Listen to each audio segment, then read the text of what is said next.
Section 7.5 is basically a nice review of everything that we've gone over so far in Chapter 7. So it's basically just factoring trinomials or binomials, just factoring these expressions using any method. So we can see on our first example problem, we're going to look at actual homework problems from the book. This is a binomial. So here I have trinomials. So we have a couple trinomials. And what we're going to do is just remember all the different methods that we've remembered so far and make sure that we're using the right one and we know how to identify. So for problem 280, our homework exercise, we have 18p to the 6 plus 24p cubed. So how are we going to factor that? How can we make it more simplified? So remember, the first thing that we're always going to look at is there a GCF? Is there a greatest common factor that we can take from each term? Is there something that each term can be divided by? So if we look at the 18p to the 6 and the 24p cubed, we know that 18 and 24th can both be divided by 6, correct? So we can take a 6 out front.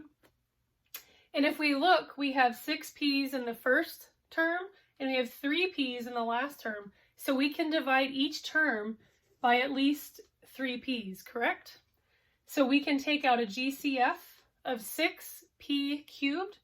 And when we divide 18 divided by 6, that's going to give us 3. And then p to the 6 divided p to the cube, or p cubed, would be 3p cubed. And then we're going to do the same thing. 24 divided by 6 equals 4. And then p cubed divided by p cubed will just equal 1. And so that's as far as we can go. So we can factor out a GCF and make what's inside parentheses just a little bit more simplified. So we factored this binomial just by doing a GCF. Now look at homework problem number 292. What do you think we should look at first? Well, again, is there a GCF that we can take out from each term? Well, these are really big numbers.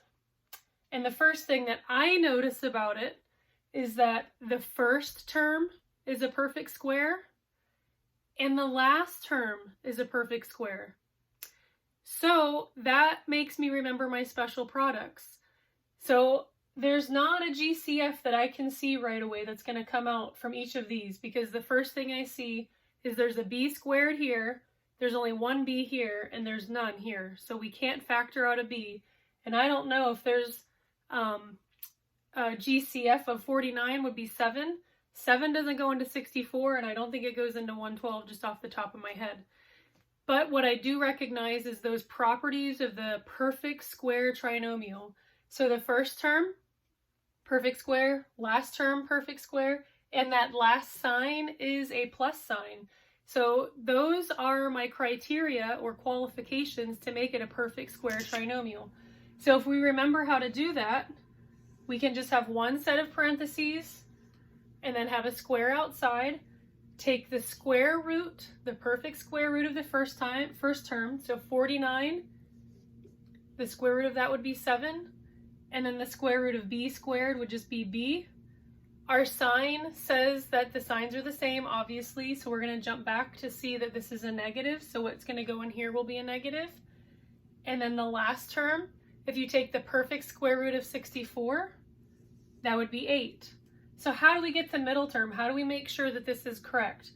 7 times 8 is 56, and 56 plus 56 does equal 112. So this is how we can factor that second problem. Our last problem that we see, 296, is 3n squared plus 30n plus 72. So what are we going to do here? Again, look to see if there's a GCF. I do see that the 3 and the 30, okay, definitely there's a GCF between these two. I can factor out a 3. Does 3 go into 72? Yes, 24 hours. So that's how I think of my days. 24-hour days, 3 days is 72. So we can divide each of these numbers by 3. So I know I can take out a GCF. Also, if I'm looking at it, I don't see any properties of special products either. So I'm going to go ahead and just factor out a 3. I can't factor out an n because there's 2 in the first term, 1 in the second term, and there's 0 in the last term. So we can't factor out an n. So we're just going to have that 3 on the front. So we're going to be left with n squared plus 10n plus 24. Are we done with that? If we look, what's inside parentheses is still a trinomial, and we can factor it even further.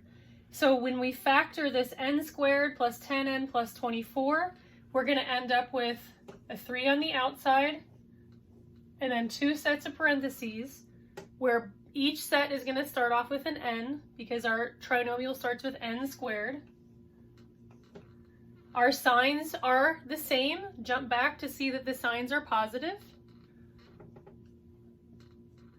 And then what factors of 24, when you add or subtract them in some way, will equal 10?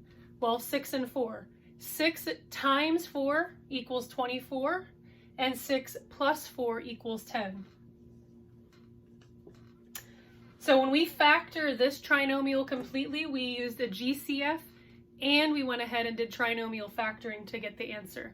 So remember in 7.5 that you're going to be using all the methods, any method to factor, so you want to keep in mind all the different things that we've learned so far in chapter 7.